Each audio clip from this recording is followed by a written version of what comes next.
Туугандар, ассаламу алейкум, урматтуу биздин каналдын катталуучулары, кой көрөрмандары, саламатсыздарбы? 27 июнь 2025 жыл. Алдыда ушул Койлор Сатылат линиялары бар, ээси маалымат берет, угуңуздар. Видеого лайк басып, каналга катталганды унутпаңыздар, дастапкалары болот сөзсүз түрдө. Ассаламу алейкум, рахматуллахи баракату. Şu 3 матка сатылат.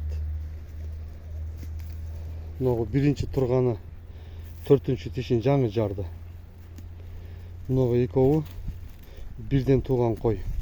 6-чы тишин жарды уже. Мына 2 жаш, мына 3 жаш койлор да. Бойлоруна келе турган болсок, мына экөөнүкү где-то 86 плюс. Мунунуку почти 90га жакын бою. Эрки бойдук. Чыкап кет.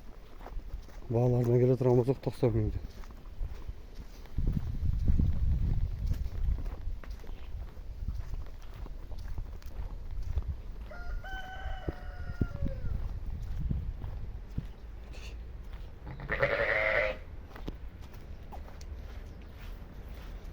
Мындай чоң маткалар.